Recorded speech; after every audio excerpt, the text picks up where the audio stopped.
Hey guys, this is HD and welcome back to game number 2 between Naniwa and TheLittleOne. This is going to be the continuation of the GLHF Italian Invitational Round of 8 as explained by Mr. Toss right here in the observer chat. And so last game TLO actually taking it to Naniwa with his nice Viking play as well as Marauders sniping out those Colossus. Never really gave Naniwa a chance, as well as TLO taking out that 9 o'clock expansion on Lost Temple several times. That was really the nail in the coffin, I think, for Nani, as he just was not able to get that second expansion up and mining, and he was forced to play 1 base Protoss versus 2 base Terran for the majority of the game. So, this game we do have TLO spawning as Zerg. Keep in mind he is playing random for this tournament. Looks like he's going to do his signature dual extractor cancel trick into 12 drones. Let's see if he decides to go for a fast spawning pool. This is something that we've seen TLO do several times already, getting that spawning pool sometime around 12 or sometimes even 13. And it seems like, yeah, he is going to get that pull right on 12, and he's probably going to be going for that very early pressure build with his 6 lings, and then transitioning into possibly a Zergling kind of Baneling mix, like he likes to do against, for example, Noni in the HDH Invitational. So on top of that, this is the same map where he played Noni as well, where he did that build. Looks like he's canceling a couple more extractors again, just to pump out a few extra drones, and now that his Overlord is out, he's not going to have to do that trick anymore. This drone going to check this area just to make sure there's no proxy pylons. That scouting probe was kind of hanging around, and Naniwa here is pretty much just patrolling this probe at that expansion where the potential natural can go down for TLO. And TLO is going to move out here. I don't think he's going to worry too much because it doesn't look like he's going to go for a fast expansion anyways. Production tab showing, of course, 6 lings on the way. And so Naniwa is going to realize, hey, there's no fast expansion going down. What is going on? Oh, there's actually going to be a fast spawning pool and 3 eggs, maybe even 4 eggs. So that's probably going to be 6 Zerglings out. And Naniwa is going to have to fortify this front door very soon. Looks like he is going to throw up that cybernetics core. So he is going to be playing a fast tech game against the Zerg. And he's going to have to finish this wall off with either a Zealot or possibly even a Pylon. I'm not sure if a Zealot could close that off. And here comes the 6 Zerglings trampling and stampeding across the center of the map all the way over to Naniwa's base, and they are going to test that front door. Naniwa is not going to get this. Oh, it's going to be so close to Zealot going to get there, but is he going to be able to close off the door? Not going to be able to.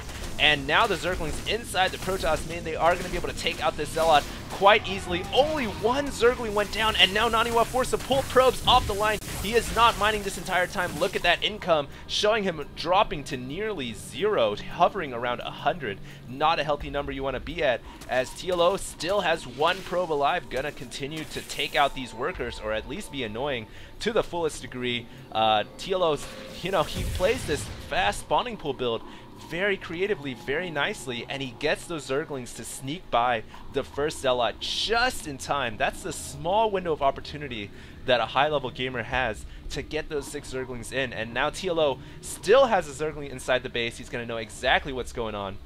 Let's take a look back over here. It looks like TLO now opting to go for his expansion, and if he hadn't done damage with his initial Zerglings, then he would have been considered behind. But now that he was able to get some damage in with those Zerglings and stop some of those probes from mining, he is going to be able to get this expansion, and he's pretty much even or even ahead of Naniwa. Naniwa going to get this probe inside the Zerg main just to test the door, but there are quite a few Zerglings this probe's going to be taken out, as TLO going to be throwing a lot of his creep tumors down, which shows that he is spreading the creep. One of the hallmarks of a good player is one that spreads the creep all the way across the map in any direction possible, not even throwing down 1 creep tumor, but multiple creep tumors to really make sure that he can see the entire map as well as gain that speed creep bonus. Now we have a couple more Zerglings trampeding across the center of the map. Gonna be testing that front door of Naniwa yet again. This time Naniwa fully prepared. He does have 2 Zealots at that front choke, as well as this sentry, just to make sure the Zerglings cannot run by. Do we have speed being researched? I'm curious to see. Speed just kicking in right when I wanted to take a look. Also a Phoenix on the way for Naniwa, so he is teching into Stargate right here off of a 2nd gateway. So he is going to try to go for, I guess, some kind of a modified Noni build. And he's just going to bring the sentry here to deal with these Zerglings. These Zerglings not going to be able to take those rocks down, as the Phoenix going to make its way across the map And so we'll see what TLO is going to be able to do. I think he's got enough queens to deal with the Phoenix quite handily. He also has this Evo Chamber, so if things really hit the fan, he can throw down the Spore Crawler, which is going to make these Phoenixes absolutely unable to harass the Harvesters. And just look at the center of the map. So many Zerglings, so much nice map control and perimeter-based Zerglings and Overlords around Naniwa's base. This is going to be tough for Naniwa, and even this Sacrificial Overlord coming in here just to check the area out and make sure there's nothing else going down, like, you know, Dark Templars or something. But there are just Phoenixes coming out of one Stargate, so I think TLO feels pretty comfortable with this. He's just going to have to get a couple of queens at each base, maybe 2 queens at the main, 2 queens at the natural. Look at that, he's building a bunch more queens, and not really even using his drones for Spore Crawlers because he's that comfortable in his defense right now. He's just going to continue to tech up, make sure he can get that speed researched all the way, and he might even be getting, yeah, he's getting melee attacks level 1. We might possibly see him get a Baneling's Nest, or he might just go all in Zerglings, Speedlings, into Infestors. That's what we've seen him do several games versus Protoss players before. For example, I believe against Huck. So let's keep our eye on that, as he's got quite a few Zerglings, Speedlings on the map. He is researching melee +1, so I'd imagine he's just going to wait for that upgrade to finish, and then he's going to storm the front of Naniwa's base. Looks like he's going to try to work on these rocks yet again. And you know what? Since there's only 1 sentry here, I almost say it's worth it to just, you know, sack these links to kill off these rocks. But, well, now that these Phoenixes are coming in as well as Stalkers, TLO might want to consider backing out. Yeah, he's going to back out with his Speedlings. And these rocks are about almost halfway done to getting destroyed. Naniwa still waiting for him to make a move.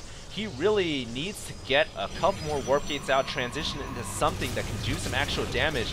He can continue to snipe these Overlords off. Oh, nice by TLO, transfusing the Overlords so that it can stay alive. This Overlord's not going to go down anytime soon with the 3 nurses chilling right below it, given that HP that is so crucial. So Naniwa's Phoenix harass strategy has not been working out too well. Uh-oh, doomed Queen right there. One of the nurses is going to get taken out, but look at this. Queen was solely being used for creep spreading duty. All those tumors right there going to make it possible for TLO, when he destroys these rocks, to really continue spreading that creep outwards.